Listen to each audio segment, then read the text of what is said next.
오늘도 새벽 예배를 드리게 하신 하나님께 감사와 찬송과 영광을 올려드립니다. 우리 다 함께 사도신경으로 신앙 고백하신 후에 찬송가 453장을 부르신 후 로마서 14장의 말씀을 읽으신 다음 오늘 말씀을 듣겠습니다. 그리스도인의 삶은 서로 비판하지 말고 서로 사랑하고 용서하는 삶이어야 한다고 생각합니다. 하나님은 우리가 비판하기보다는 화평을 추구하기를 원하십니다. 가끔 신앙생활 하다 보면 나를 실망시키시는 분이 있을 수 있습니다. 그래도 우리는 비판하기보다 주님의 사랑을 보여줘야 합니다. 가끔 어떤 분들을 보면 하나님께서 저런 분도 사랑하실까 하는 생각을 할 때도 있습니다. 그러나 하나님께서는 그분도 사랑하십니다. 또한 하나님께서 왜 저런 분을 그냥 놔두실까 이해가 안 되실 때도 있습니다. 사실 더 이해하지 못할 일은 나 같은 죄인이 예수 믿고 구원받았다고 하는 사실입니다.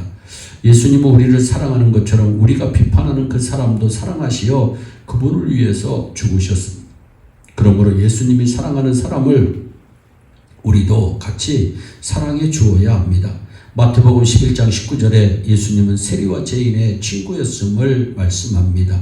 그리스도인의 생활은 모든 일에 있어서 비판하기보다는 화평의 일과 덕을 세우는 일이 중요합니다. 화평의 일을 하는데 힘써야 합니다. 19절입니다. 이러므로 우리가 화평의 일과 서로 덕을 세우는 일을 힘쓰나니 마태복음 5장 9절에서 주님은 화평케 하는 자는 복이 있나니 저희가 하나님의 아들이라 일컬음을 받을 것이라 말씀합니다. 마태복음 5장 23절로 24절은 예물을 제단에 드리다가 형제에게 원망 들을 만한 일이 있는 줄 생각나거든 예물을 제단 앞에 두고 먼저 가서 형제와 화목하고 그 후에 와서 예물을 드리라고 말씀합니다.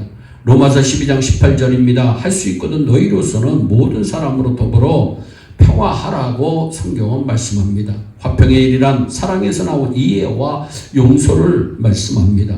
우리는 예수 그리스도로 말미암아 하나님과 화평을 누리고 있는 사람들입니다. 화평의 근거는 십자가에서 나온 사랑입니다.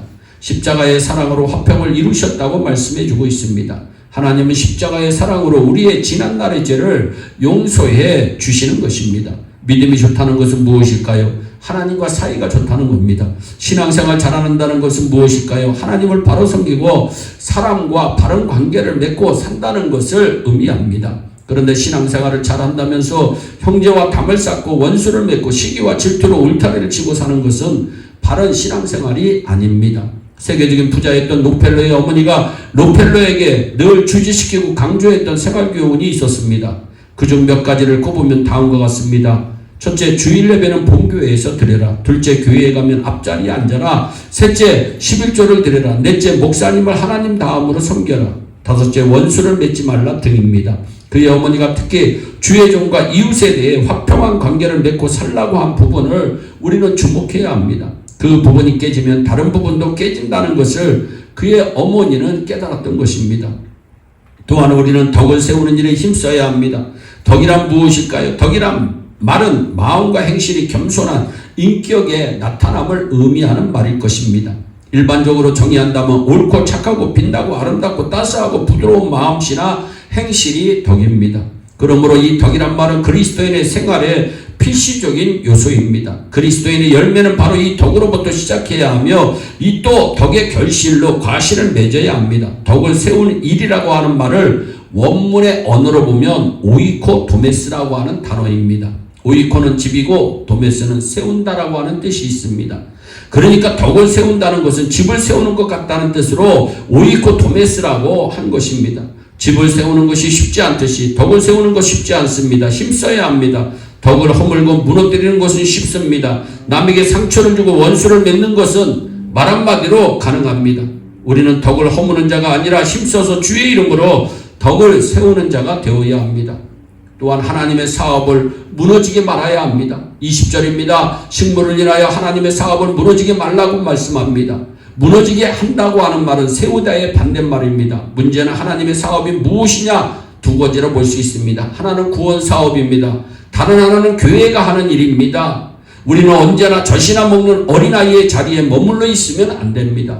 우리는 모든 일에 믿음이 있는 자가 되어야 합니다. 믿음이 있는 자라서 교회의 화평을 기하고 덕을 세우는 입장에서 서 있어야지 믿음의 후견인으로 언제나 돌봄을 받는 처지에 있어서는 안 됩니다. 형제들에게 사랑을 베풀고 덕을 세움으로 하나님의 교회를 세워나가는 성숙한 성도가 되어야 합니다. 우리가 하나님 앞에서 정말 받을 것이 없는 믿음을 가지고 오직 성령 안에서 의와 평강과 희락의 생활을 이루며 나간다면 하나님께서 기뻐하심을 받을 뿐만 아니라 사람들에게도 칭찬을 받는 그리스도인이 될 것입니다. 저와 여러분들 모두가 화평을 세우는 데 힘을 쓰고 덕을 세우는 데 힘써서 주님 오시는 그날에 잘했다 칭찬받는 주의 귀한 일꾼 되시기를 주 예수 그리스도의 이름으로 축원합니다. 기도하겠습니다. 사랑의 하나님 참 감사합니다. 우리 예일의 성도들은 화평의 일을 세우는 데 힘쓰게 하여 주시고 덕을 세우는 데 힘쓸 수 있도록 주여 복을 내려 주시옵소서. 하나님의 사업을 무너지게 하는 자가 아니라 하나님의 사업을 활성화시키고 세우는 데 이바지하는 축복에 귀한 주인공들이 다 되게 하여 주옵소서. 감사하고 예수님의 이름으로 기도하옵나이다. 아멘. 우리 다 함께 주기도문으로 예배를 마치시고 각자 개인 기도하신 후에 오늘도 주 안에서 승리하는 복된 하루 되시기를 바랍니다. 감사합니다.